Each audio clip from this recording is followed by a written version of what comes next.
Let me ask you a different question about the economics of AI right now, because obviously it appears that Anthropic's going to have an IPO later this year. I want to talk to you about the prospect of you doing such a thing in 2027.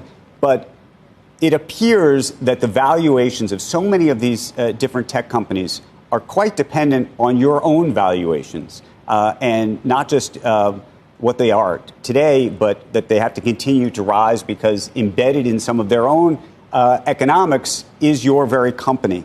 And so I'm curious sort of what you're seeing in your own business, but also, just last week, and Becky and I have been talking about it, she had this great interview with Jensen Huang and a whole bunch of financial leaders who are going to be contributing potentially up to $500 billion to support this whole world. And there's a big question mark about whether these chips and these data centers are going to have the value that's needed to make all of this work. So I'd say at a fundamental level, what we are doing, and you can look at this across so many different verticals of the economy. You can look at, we just talked about cybersecurity, which I think is an absolutely critical application of AI, and I think we're going to see lots of growth there. Software engineering this year has been totally transformed. We're starting to see every aspect of knowledge work really change. But also we're starting to see scientific discovery.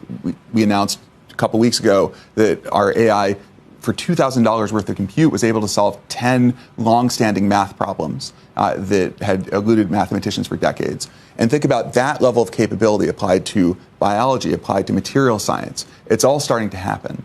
And so all of these applications that we're starting to see, they're all powered by one fundamental resource, which is compute. Compute is really becoming the new oil, the new limited resource of the AI age. And our belief, you need to believe one fundamental thing, is that because AI is really about solving problems, the problems that humans want AI want to be solved, you need to believe that the demand for problems to be solved is unlimited, right? And that is something I believe, and that is something we have seen, that we have 1 billion users on ChatGPT, we have 2 million enterprise customers as well. And you can just see that the depth of usage as people have started to use agents is just going off the charts. Like every single company that tries these things, you start to realize that you can move in more ambitious ways than you thought previously.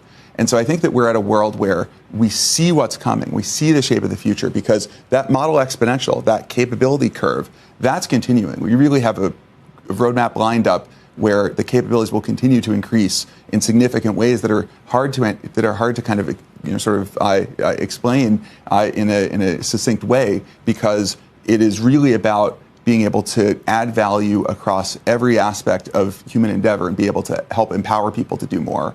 And so I think that if you believe in human creativity, human ambition, then ultimately you have to believe in the power of what AI will provide. Hey, Greg, I'd like to go back to cybersecurity, if it's okay. I agree with you. There's huge potential promise for AI. I have a lot of hopes about what it's going to do for healthcare. But when we saw the breach that you all talked about last month, where the OpenAI model broke out of the sandbox and broke into Hugging Face, I mean, we didn't find out about that, or you didn't find out about that until after Hugging Face had identified what had happened. They had contacted the FBI. And then Anthropic had to admit that they had a similar sort of situation. I just wonder, do you feel like you have your hands around this situation, your arms around this situation? You know what happened, and you can make sure that something like that doesn't happen again? That to me was a brand new world and do we have any control over this stuff moment. Yeah, for us, we took this extremely seriously. So for the past couple weeks that we've been in really full postmortem, take a look at what happened, really up-level every aspect of safety and security and alignment within how we do these frontier training runs. So it's a real moment where we realize that we do need to up-level.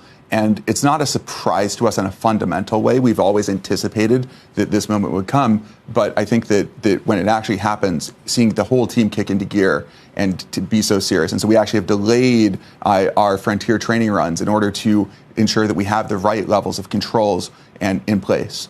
And I think that is a really important thing, is that we as a field are sort of now at a point where these models are so capable, and that it's a dual-edged thing, because they're capable. It means that we need to ensure that they have alignment during training, that they need to be monitored during training in a robust way.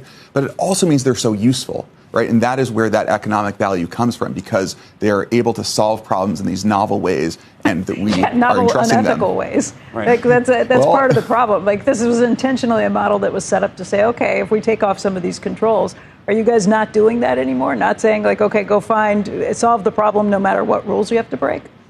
We are ensuring that there's alignment during that training process. Absolutely. That I think that alignment is a non-negotiable. And that is something we've invested in for many years, and really thinking about that as an integral part. So you can't separate out capability from safety, security, alignment. These are one thing, one system, Greg, one way but to build it.